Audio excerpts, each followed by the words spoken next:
Hello, I'm Nate, aka B-Tier Mutineer, and today I want to share with you some cool unique items from Dragon Age Origins that you may have missed in your playthrough. There's many different reasons why you could miss obtaining these items. You may not even have heard of some of these at all. Some are part of unmarked quests or hidden puzzles, others have specific requirements, and others yet could just be missed due to you locking yourself out of the opportunity by doing or not doing something earlier in the game. I'm not making an exhaustive list of every item you could miss since that's not fun and would take ages. I'm just highlighting the unique items that are pretty good, items you may want to play around with at least a little bit in a playthrough, even if maybe you obtain them late and they're not that powerful at that point anymore. Or alternatively, items that have fun flavor or lore.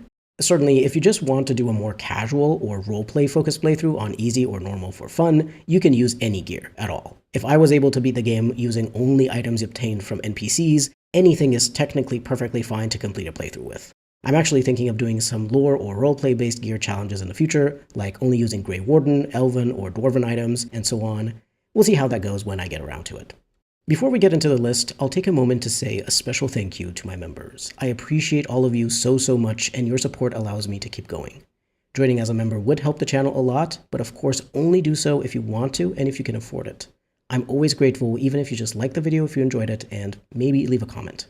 Back to the video. I'll order the items based on when and where in the game you can obtain them, starting with the items you can get the earliest and ending with the ones you can obtain in the late game, in Denerim mostly around the time of the Landsmeet. Starting with Ostagar, both the King's Camp and the nearby Korcari Wilds hide a couple of things you may not know about unless you're the kind of person who likes to explore every nook and cranny, talk to every NPC, and interact with every object around you. Sir Garland's sword is a tier 2 longsword with +2 attack and +10 physical resistance that you can obtain from the Elven Messenger, either if you lie to him that you're who he's supposed to give the sword to, or intimidate him into handing it over if you fail the initial persuasion check. While this is very much an early game weapon, the bonus to physical resistance will make whichever warrior, or potentially rogue you equip this on, to often resist disabling effects from Shield Bash and Pommel Strike or other abilities with a physical resistance check. If you combine this sword with other early sources of phys-res like the Superior Dwarven Guard armor from the Dwarf Noble origin, or the DLC item Helm of the Deep, whoever has these items equipped will likely be impervious to stuns and knockdowns from enemy abilities, which is super useful, especially early when you're not that strong yet. You'll first encounter the Elven Messenger talking to the Ash Warriors near the kennels, but then he'll walk around on a short route and finish his route in the west side of Ostagar, overlooking the valley with a Chantry sister praying nearby.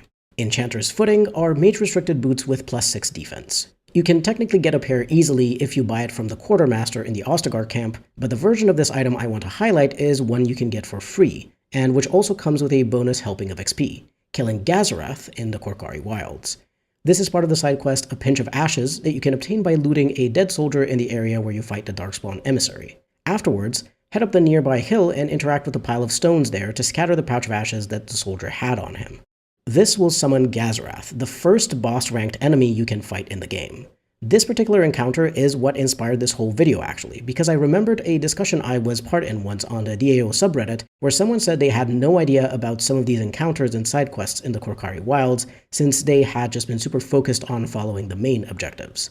I'm a bit of a completionist when it comes to exploration, so you bet that from my very first playthrough I kept my hand on the tab key to highlight everything that was interactable and discovered the entire map before I moved on to the Grey Warden Tower ruins. But out of all the side content in the Korcari Wilds, Gazarath, the 2 missionaries, the lockbox for Jeddah, and the chase and cache, Gazarath was by far the most memorable one because it was the first time I had to fight a boss enemy, and it was rough. I think the first time I tried it, my party died, or at least most of the characters were downed, and I just barely managed to eke out the win.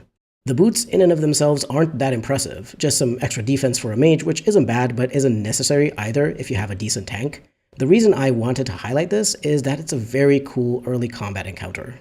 Moving on past Ostagar and Lothering to Redcliffe, there's a few interesting items here as well.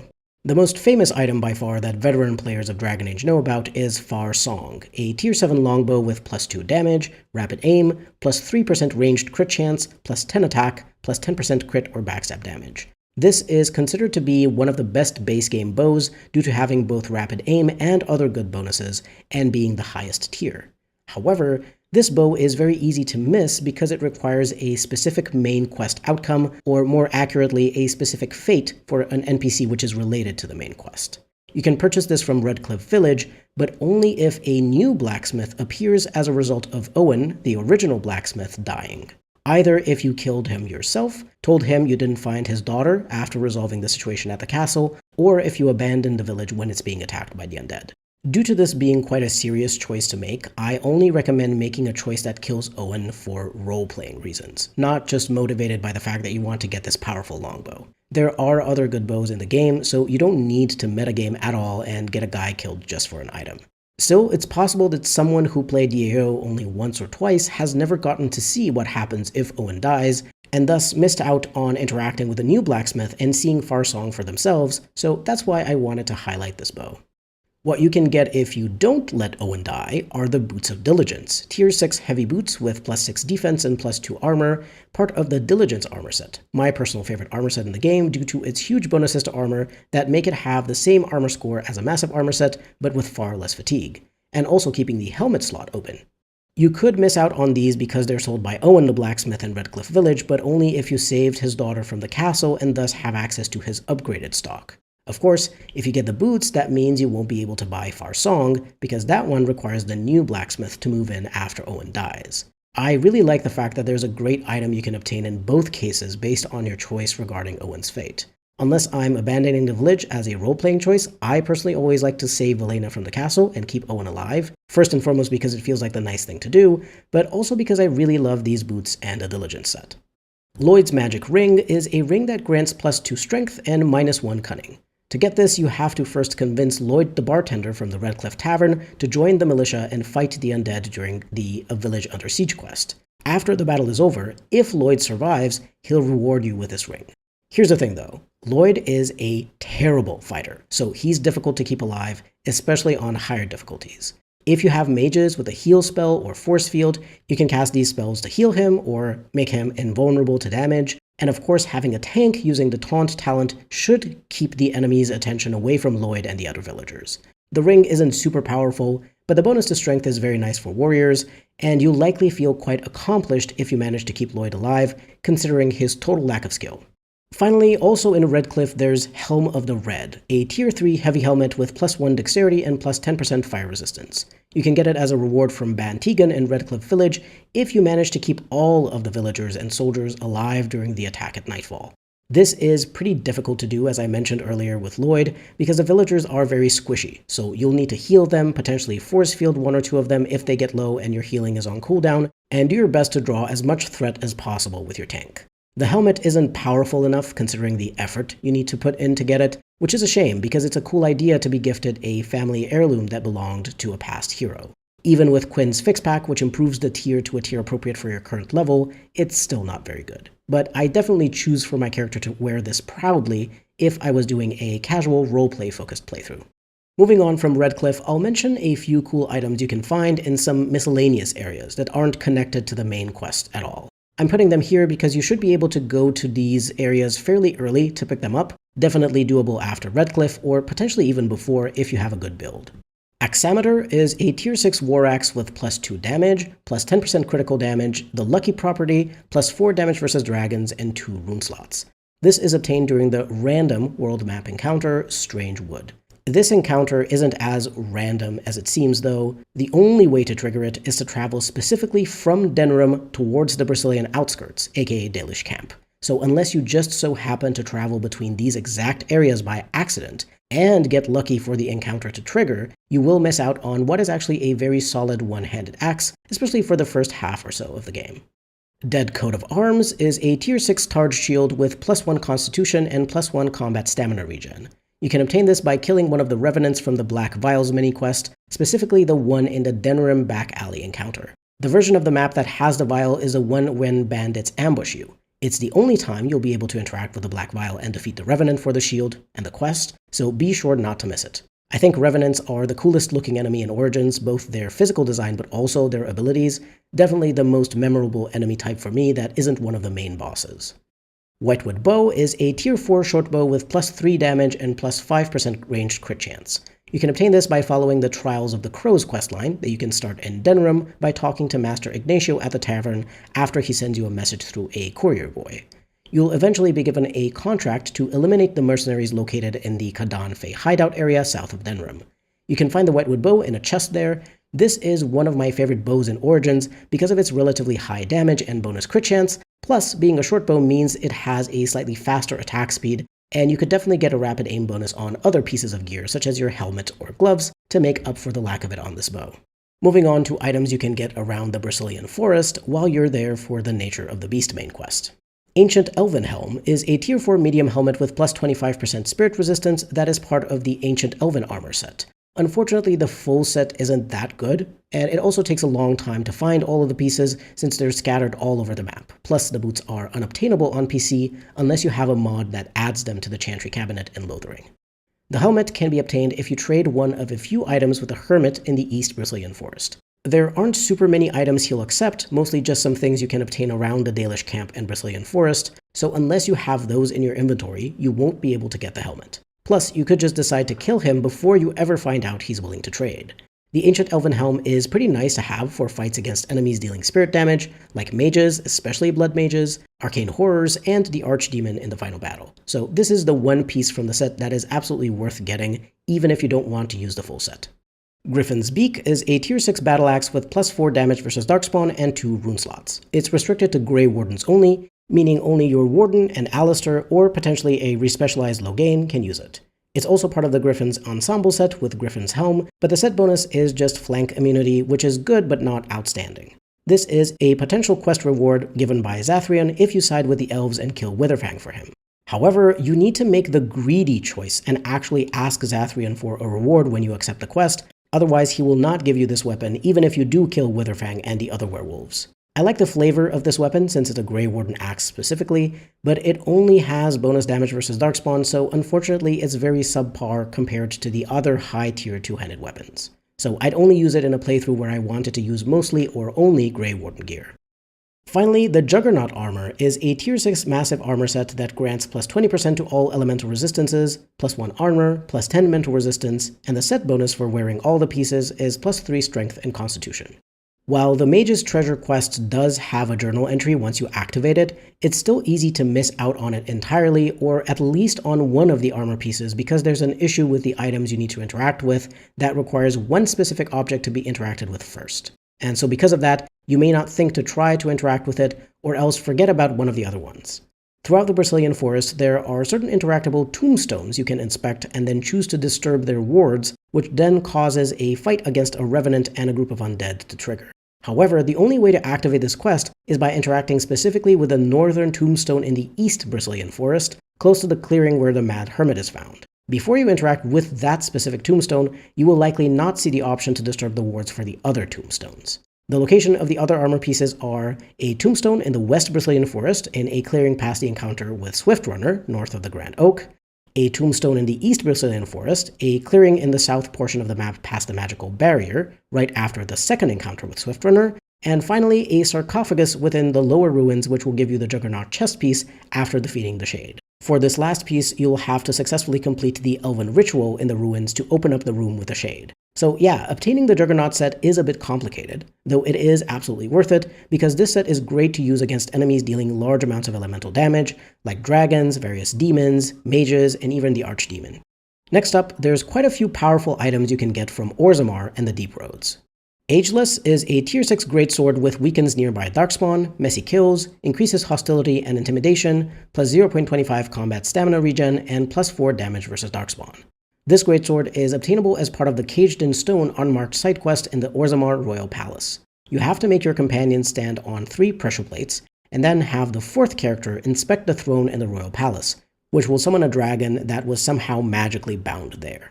Other than stumbling upon all 3 pressure plates yourself and also interacting with the throne by chance, there's no way for you to know about this secret quest, so it's entirely possible you missed it in your playthrough. Especially because this quest is available for a limited time. It can only be completed while Orzammar doesn't have a king, so before you complete a paragon of her kind. Champion's Shield is a tier 6 Targe shield with plus 12 defense that you can steal from Vartag Gavorn, Prince Balin II in Orzammar. This is one of the best items you can steal from an NPC in the game, a great shield if you have a more defense-focused tank. And obviously, unless you specifically try to steal from all the NPCs you see, you could easily miss this. One day I'll make a video about all the gear you can steal from NPCs, since there's a couple of other interesting ones, especially if you have Quinn's fixback that properly implements some that got left out. But until then, this is the one stolen equipable item I considered worthy of being on this list. Blood Ring is a Blood Mage restricted ring that improves blood magic and grants plus 5% spirit damage. You can obtain this from the Proving Armsman after completing the Proving After Dark quest in the Orzammar Proving Arena. It's an unmarked side quest, so you have to just go speak to the Proving Armsman, even if he doesn't have a quest marker, and accept his offer to compete in unsanctioned arena fights. You'll receive the Blood Ring after winning all 4 encounters. This is the only base game item that has the Improves Blood Magic effect, which reduces the health costs of your spells by 25%, so if you have a Blood Mage in your party and don't have or don't want to use one of the DLC items with this effect, this is amazing for better Blood Mage spellcasting. Key to the City is a ring that grants plus 2 to all attributes, plus 4% spell resistance, and plus 10% to healing effects received. You can obtain this if you complete the unmarked side quest, The Key to the City, by finding 5 codex entries around Orzammar: the Commission Report in the Hall of Heroes, the document on the bridge to the Proving Grounds in the Commons, the Writ of Censure in the Fighters Arena of the Provings, the Council Writ behind the doors towards the Commons in the Diamond Quarter, and finally the Assembly Directive in the Niche in Dusttown. Once you get all the codex entries, the reward can be found in the Chamber of the Assembly in the Diamond Quarter. This is one of the best rings in the game due to the bonus to all attributes, which pretty much all characters love, so it's interesting that it's quite easy to miss unless you enjoy clicking on all the codex entries and exploring areas thoroughly.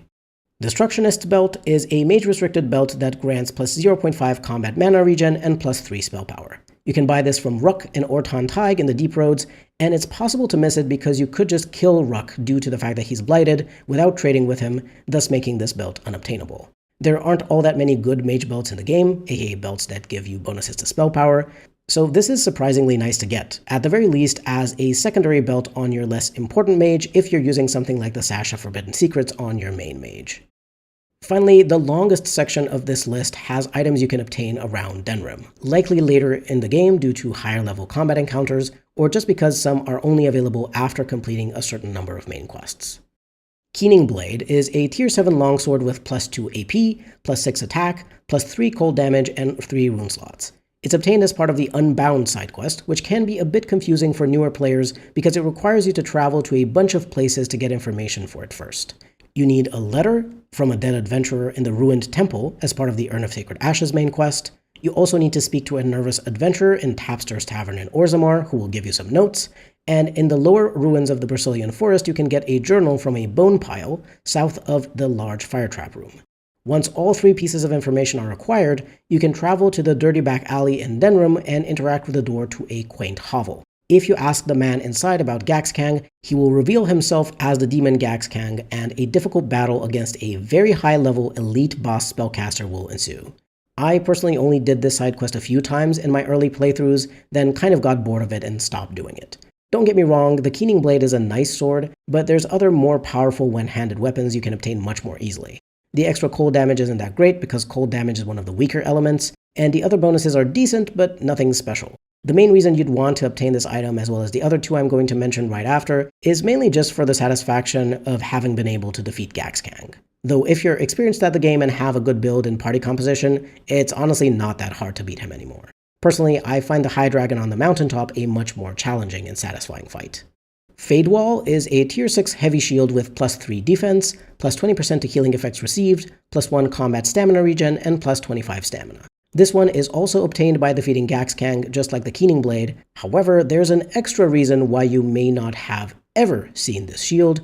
In the vanilla game, it's marked as a rare drop for some reason, despite the fact that enemies in DAO don't respawn, and so the concept of rare drops doesn't make any sense. In fact, this wasn't an intended design choice as discovered by a player in the past, so if you have Quinn's fixback, it's a guaranteed drop. So you won't have to reload a save a bunch of times just to try to get this shield. Not that I think Fadewall is that good to be worth save scumming for it. It's perfectly fine, and potentially an Arcane Warrior might like having it due to the extra stamina and stamina regen, which get turned into mana and mana regen respectively. But you also have Merrick's Blade and Kaelin's Shield for that kind of thing, which are just better, if you're using DLC items. But if you want to obtain this shield and you're on PC, I highly recommend getting Quinn's Ultimate DAO Fix Pack, not just for Fadewall, but for everything else this mod fixes too. Elementalist's Grasp are tier 6 mage gloves that grant plus 5% to all elemental damage. You can find these in a chest in the Quaint Hovel as part of the same Unbound quest. These are the least useful thing you get from Unbound, but they are certainly a cool item, since they provide that bonus for all elements. If the bonus had been at least plus 10%, then I think they would have been more useful, especially if combined with a few other items that grant bonuses to elemental damage, like the DLC Amulet of the War Mage and a couple of elemental damage rings. But even so, you will likely mainly only use 2 elements to deal damage with your spells, with the other elements not being that important. Nature damage in particular got shafted because there's only one spell that deals nature damage, Stinging Swarm. I'd personally just choose one of the plus 10% or plus 20% to 1 element gloves and just enjoy this one as a collectible item or something to sell for extra money. Free Scout Arming Cap is a light helmet that grants plus 2 dexterity. It's dropped by Tauren Hawkwind if you kill him as part of the final Blackstone Irregulars side quest, A Change in Leadership.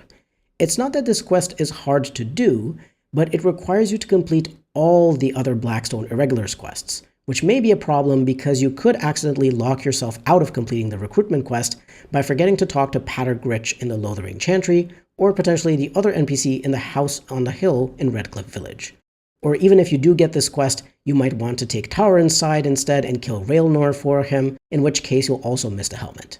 This cap is pretty nice for a rogue or a warrior, though there are some better options like the Helm of Hanleaf with its plus 2 to all attributes, or potentially the DLC Helm of the Deep with good defensive bonuses. But this is a very solid option for a less important party member to still help them out with their build. Magister's Shield is an amulet with plus 6 defense, plus 12 missile deflection, plus 4% spell resistance, and minus 10% nature resistance. You can obtain this from a chest in the deserted building in Denerim as part of the side quest, The Last Request. The reason this item can be missed is different than all the other ones on the list. The Last Request isn't an obscure or hidden side quest.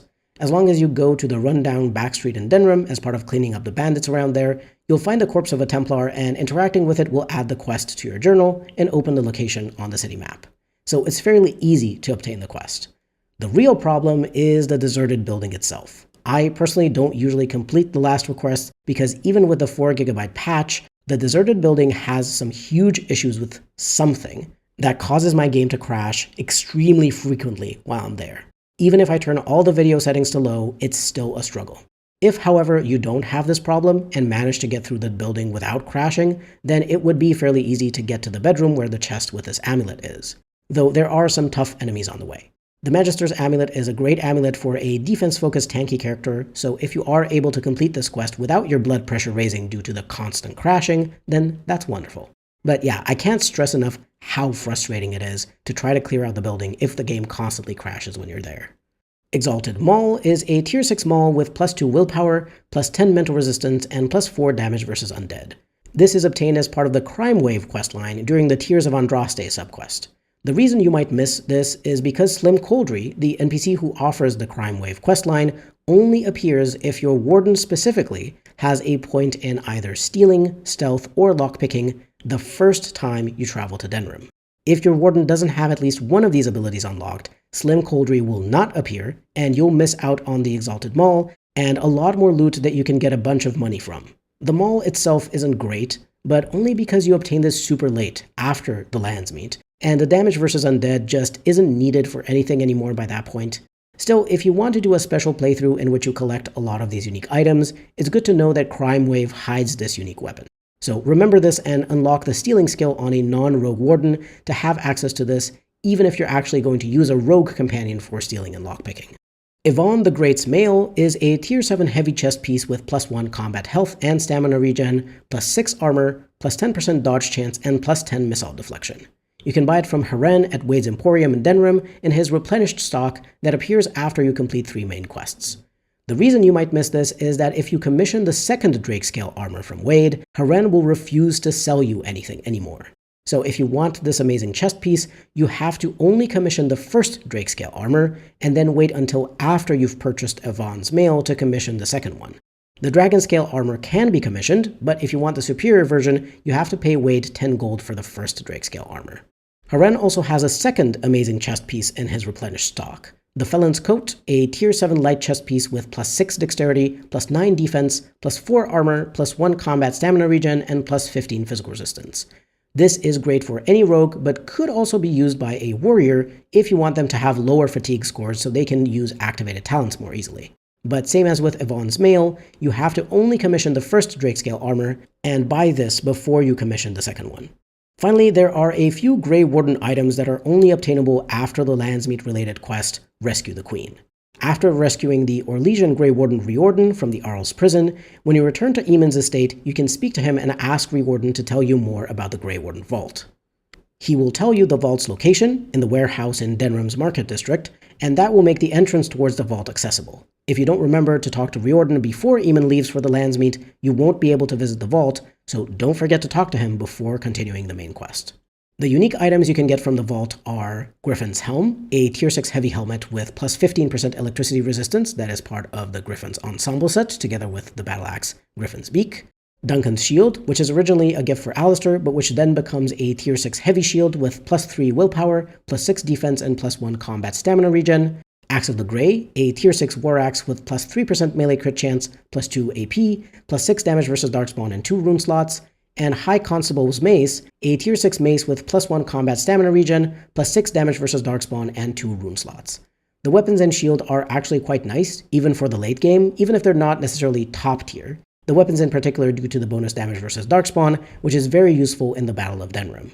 The helmet isn't that interesting, since the set bonus when paired with the battle axe is just flanking immunity, and you can only equip it on a Grey Warden. But for flavor, I love these items, and I wish you could find this vault earlier in the game to be able to use this Grey Warden gear for longer. It would be cool to also have some Warden armors too, but the devs didn't create unique equipable Warden armors other than for Duncan until Dragon Age 2, so the only way to have what are now iconic Grey Warden armors is through mods. With this Grey Warden vault, we've reached the end of the list of unique items I wanted to highlight as interesting gear you could miss in Dragon Age Origins. There are of course a bunch of other potentially missable items, but these are by far the most interesting ones to me, as well as being the ones I think are the most likely to be missed by players. Do let me know if I didn't mention a particular item that you found cool and which is more difficult to obtain. If you enjoyed this, stick around for future guides and discussion videos I plan to make about Dragon Age and other games I care about. Feel free to leave a like, comment, subscribe, or maybe become a channel member. Everything helps. This has been B Tier Mutineer. Thank you very much for watching, and I'll see you next time.